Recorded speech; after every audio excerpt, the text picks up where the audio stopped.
ಕನ್ನಡ ನಾಡು ಇದು ಕನ್ನಡಿಗರ ನಾಡಿಮಿಡಿತ. ಸರ್, ಕರ್ನಾಟಕ ರಾಜ್ಯಾದ್ಯಂತ ಈ ವರ್ಷ ಉತ್ತಮ ಮುಂಗಾರು ಮಳೆ ಆಗಿದೆ. ಅದೇ ರೀತಿಯಾಗಿ ಜಲಾಶಯಗಳೆಲ್ಲ ತುಂಬಿರತಕ್ಕಂಥದ್ದು ಕೂಡ ಒಂದೆಡೆ ಸಂತೋಷ. ಆದ್ರೆ ಬಳ್ಳಾರಿ ಜಿಲ್ಲೆಯಲ್ಲಿ ಇವತ್ತು ಕರ್ನಾಟಕ ರಾಜ್ಯದಲ್ಲಿ ಇದೇ ಪರಿಸ್ಥಿತಿ ಆಗಿದೆ, ಬಳ್ಳಾರಿ ಜಿಲ್ಲೆಯಲ್ಲಿ ಕೂಡ ಇದೇ ಪರಿಸ್ಥಿತಿ ಆಗಿದೆ. ಎಲ್ಲೇನ ಕೇಳಿದ್ರೆ ಯೂರಿಯಾ ಕೊರತೆ. ಯಾಕ್ರಿ ಯೂರಿಯಾ ಕೊರತೆ ಆಗ್ತದೆ?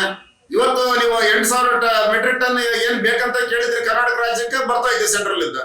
ಈಗ ಕರ್ನಾಟಕ ರಾಜ್ಯ ನಮ್ಮ ಬಳ್ಳಾರಿ ಜಿಲ್ಲೆಯಲ್ಲಿ ತಗೊಂಡ್ರೆ ಇವತ್ತು ಬಳ್ಳಾರಿ ಜಿಲ್ಲೆಯಲ್ಲಿ ಬೇಡಿಕೆ ಇರ್ತಕ್ಕಂಥದ್ದು 31,000 ಟನ್ ಯೂರಿಯಾ ಬೇಕು.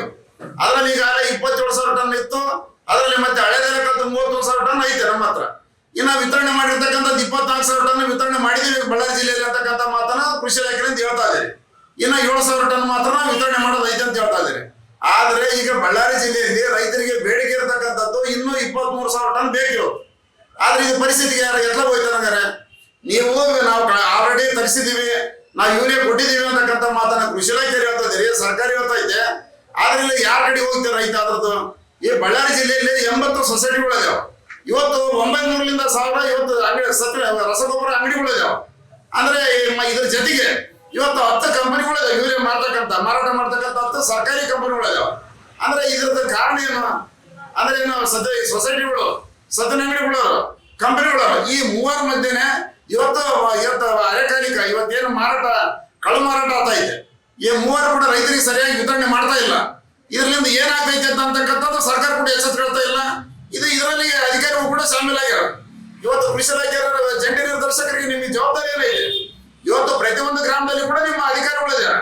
ಅಂದ್ರೆ ಅಧಿಕಾರಿಗಳ ಮುಖಾಂತರ ಕೂಡ ಸತ್ತಿನಂಗಡಿ ಇನ್ನೊಂದು ಏನೈತ್ರಿ, ಒಂದು ಚೀಲ 50 kg ಯೂರಿಯಾಕ 266 ರೂಪಾಯಿ ಮ್ಯಾಕ್ಸಿಮಮ್ ಪ್ರೈಸ್ ಇರೋದು, MRP ಪ್ರೈಸ್.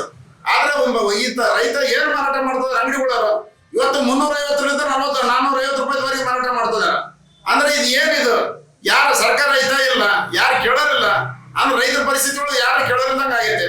266 ರೂಪಾಯಿ ಅಂದ್ರೆ ಇವತ್ತು 350ರಿಂದ 450 ರೂಪಾಯಿವರೆಗೆ ಮಾರಾಟ ಮಾಡ್ತೀವಿ ಅಂತಂದ್ರೆ ಅಂದ್ರೆ ಈ ಪ್ರಶ್ನೆ ಕೇಳ್ತಕ್ಕಂಥ ಸರ್ಕಾರನೇ ಇಲ್ಲ. ರೈತರ ಪರಿಸ್ಥಿತಿಗಳು ಹೆಂಗ? ಒಂದೊಂದ್ ಕಡೆಗೆ ರೈತರದ್ದು ನೋಡ್ತಾ ಇದ್ರೆ ರಾತ್ರಿ ಎಲ್ಲ 1-2 ಚೀಲ ಕಾಯಿ ಕಾಯ್ಕೊಂತ ಇದ್ದಾರೆ. ಅಂದ್ರೆ 1-2 ಚೀಲ ಕಾಯ್ತಿರ್ತಕ್ಕಂಥ ಪರಿಸ್ಥಿತಿ. ಇದು ಒಟ್ಟಾರೆಯಾಗಿ ಅಭಾವ ಸೃಷ್ಟಿ ಮಾಡಿರ್ತಕ್ಕಂಥದ್ದು ಇವತ್ತು ಸೊಸೈಟಿಗಳು, ಇವತ್ತು ರಸಗೊಬ್ಬರ ಅಂಗಡಿಗಳವರು ಮತ್ತು ಕಂಪನಿಗಳು, ಈ ಮೂವರಿಂದಲೇ ನೀವೆಲ್ಲರೂ ಕೂಡ ಇದನ್ನ ಸೃಷ್ಟಿ ಮಾಡಿ ಇದನ್ನ ಡಬಲ್ ರೇಟಿಂಗ್ ಕಳಸಂತೆಯಲ್ಲಿ ಮಾರ್ಕೆಂಬಕ್ಕಾಗಿ ನೀವು ಈಗ ಸೃಷ್ಟಿ ಮಾಡಿದಿರಿ. ಇದ್ರ ಬಗ್ಗೆ ನೀವೇನಾದ್ರೂ ಸರ್ಕಾರ ಶೀಘ್ರವಾಗಿ ಎಚ್ಚೆತ್ತುಕೊಳ್ಳದೆ ಹೋದ್ರೆ ನಾವು ಕರ್ನಾಟಕ ರಾಜ್ಯಾದ್ಯಂತ ಹೆಂಗೈತು ಬಳ್ಳಾರಿ ಜಿಲ್ಲೆಯಾದ್ಯಂತ ಎಲ್ಲ ರೈತ ಸಮೂಹಗಳು ಮತ್ತೆ ಒಗ್ಗಟ್ಟಾಗಿ ಹೋರಾಟಕ್ಕೆ ಸಿದ್ಧರಾಗಬೇಕು. ಈಗಾಗಲೇ ನಮ್ಮ ಅಧ್ಯಕ್ಷರು ಹೇಳಿದಾಗ ಯೂರಿಯಾ ಬಂದು ಭಾರಿ ಅಭಾವ ಆಗಿರ್ತದೆ. ಎಲ್ಲ ಜಲಾಶಯಗಳು ಹಾಗೂ ಮಳೆ ಚೆನ್ನಾಗಿ ಆಗಿರೋದ್ರಿಂದ ಯೂರಿಯಾ ಭಾರಿ ತೊಂದರೆ ಆಗಿರ್ತದೆ. ಮತ್ತು ಎಲ್ಲ ಅಂಗಡಿಗಳು, ಸೊಸೈಟಿ ಕೆಲವೊಂದಲ್ಲಿ ಅಂಗಡಿಗಳವರು ಕಾಳಸಂತೆಯಲ್ಲಿ ಯೂರಿಯಾ ಮಾರಾಟ ಮಾಡುತ್ತಿದ್ದಾರೆ. 266 ರೂಪಾಯಿ ಇದ್ದಿದ್ದು 350ರಿಂದ 420 ರೂಪಾಯಿ ಮಾರ್ತಿದ್ದಾರೆ. ಆದ್ರಿಂದ ಎಲ್ಲ ಅಧಿಕಾರಿಗಳು ಎಚ್ಚೆತ್ಕೊಂಡು ಎಲ್ಲ ರೈತರಿಗೆ ಸರಿಯಾಗಿ ಯೂರಿಯಾನ ಒದಗಿಸ್ಬೇಕಂತ ನಾವು ಸರ್ಕಾರಕ್ಕಾಗಲಿ ಎಲ್ಲರಿಗೂ ಮನವಿ ಮಾಡಿಕೊಡ್ತೇವೆ. ಸಮಗ್ರ ಸುದ್ದಿಗಳಿಗಾಗಿ ತಪ್ಪದೆ ನೋಡಿ ಕನ್ನಡ ನಾಡು ವಾಹಿನಿ. ಸಬ್ಸ್ಕ್ರೈಬ್ ಮಾಡಿಕೊಳ್ಳಲು ಕೂಡಲೇ ಪಕ್ಕದಲ್ಲಿ ಕಾಣುವ ಬೆಲ್ ಐಕಾನ್ ಕ್ಲಿಕ್ ಮಾಡಿ ನೋಟಿಫಿಕೇಶನ್ ಪಡೆಯಿರಿ.